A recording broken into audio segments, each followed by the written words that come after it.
In June 1944, the fate of Europe hung upon a narrow margin of wind, tide, and human resolve. For years, the Western Allies had prepared for the return to the continent. Factories thundered across the Atlantic world. Shipyards labored without pause. And divisions of young men trained for a landing that would open the long-promised Second Front. Operation Overlord was not merely a military undertaking. It was a declaration that the liberation of Europe would begin in earnest. Yet in this alternate reckoning of history, the Channel did not yield so readily, and the forces of weather and war conspired to unmake the grand design.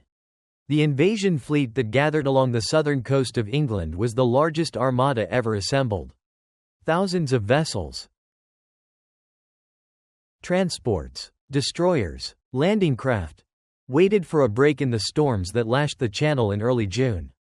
Meteorologists, peering at fragile data and shifting barometers, warned of instability. In our familiar past, a narrow window of relative calm was seized, but in this divergence, the window proves illusory. The storm system lingers longer than anticipated, churning the sea into a chaos of wind and swell.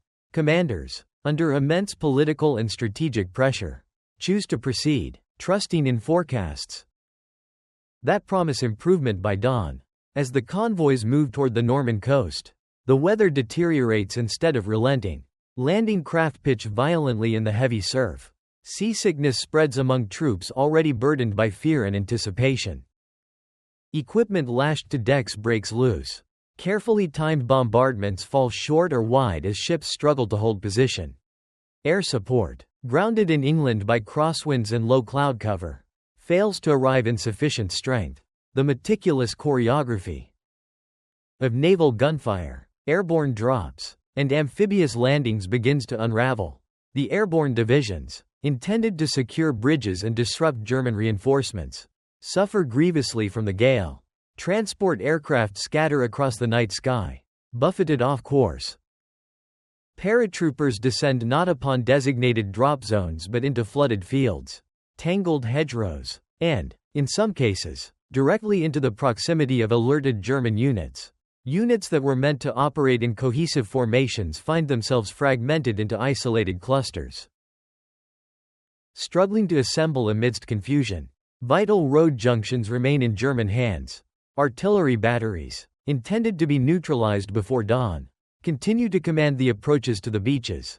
Along the shoreline, German defenses, concrete fortifications, interlocking fields of fire, and entrenched positions, stand ready.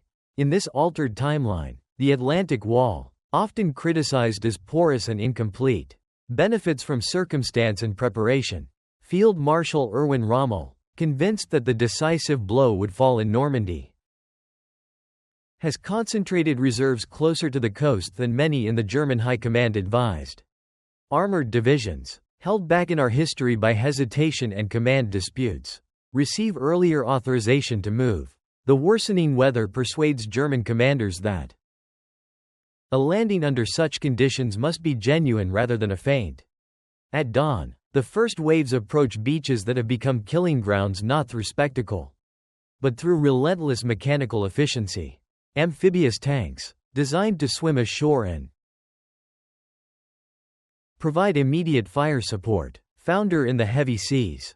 Many sink before reaching land, depriving infantry of crucial cover. Landing craft, thrown off course by currents and smoke, deposit units far from their assigned sectors. Engineers tasked with clearing obstacles struggle against rising tides and uncut barbed wire. Communications falter as radios are soaked and damaged.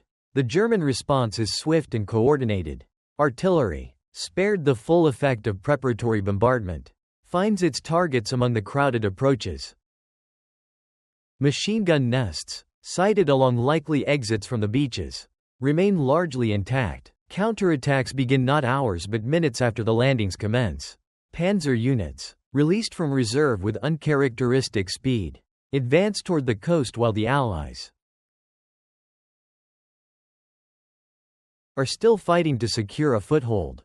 The narrow strips of sand offer little depth for maneuver, and the high ground beyond remains contested. By midday, the scale of the crisis becomes undeniable.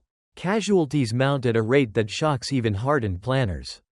Units that reach the seawall discover that progress inland is impossible without armored support that has not survived the crossing. Attempts to reinforce initial waves only compound the congestion offshore. Destroyers edge perilously close to provide direct fire. But the seas and defensive fire limit their effectiveness.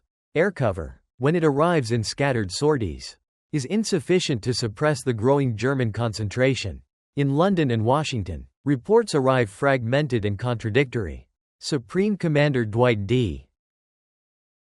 Eisenhower, who had prepared a statement accepting full responsibility in case of failure, now confronts the reality that the worst fears are materializing. The choice before him is stark: commit additional waves into deteriorating conditions and mounting resistance. By late afternoon, with beachheads either non-existent or too tenuous to sustain, the order is given to disengage. Retreat under fire is a perilous undertaking.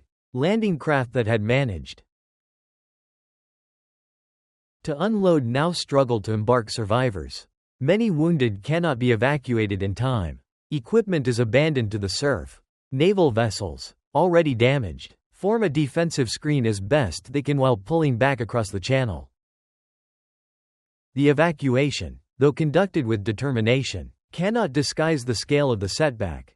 Thousands are left behind, killed, captured, or stranded. Operation Overlord, conceived as the liberation of Western Europe, ends in calamity within a single day. The strategic consequences are immediate and profound. The myth of Allied inevitability, carefully cultivated since victories in North Africa and Italy, is shattered. German propaganda proclaims the repulse as proof that Fortress Europe cannot be breached. Neutral nations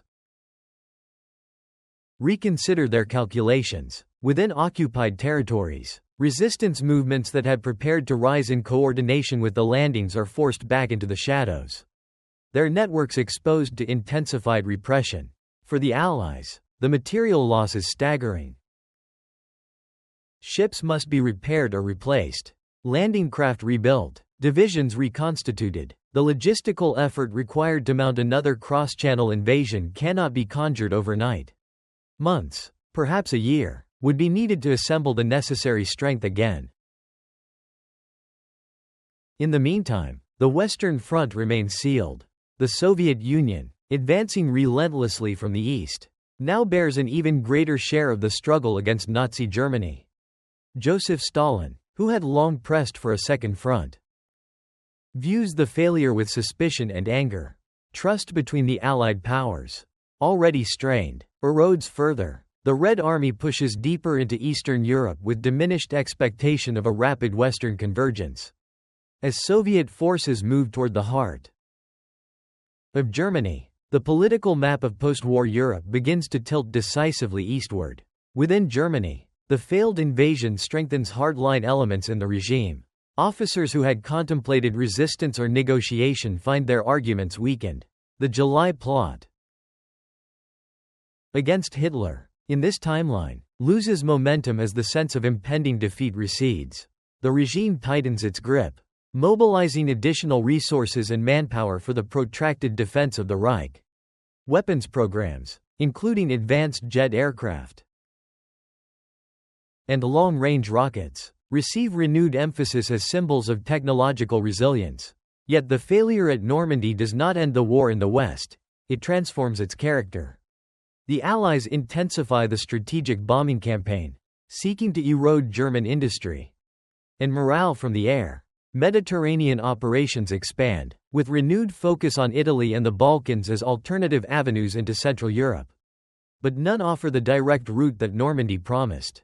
Time, once an ally of liberation, becomes a consuming adversary. By 1945, as the Red Army approaches Berlin largely unopposed from the west, the geopolitical consequences of the failed landing crystallize. Soviet forces occupy not only Eastern Europe but much of Germany itself. The Iron Curtain, when it descends, falls far closer to the Atlantic than in the history we know. Western Europe, spared the devastation of a drawn-out ground campaign on its soil, nonetheless finds itself negotiating from a position of diminished influence. The memory of the failed June invasion becomes a solemn testament to the fragile interplay of planning and chance. It underscores how the course of history can pivot upon a forecast. A delayed order. A storm that refuses to break.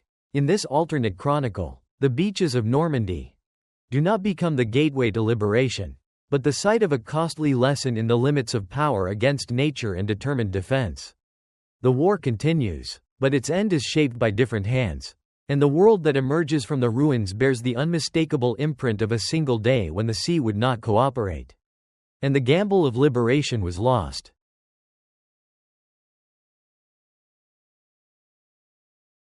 Thanks for watching. If you found this journey into alternate history fascinating,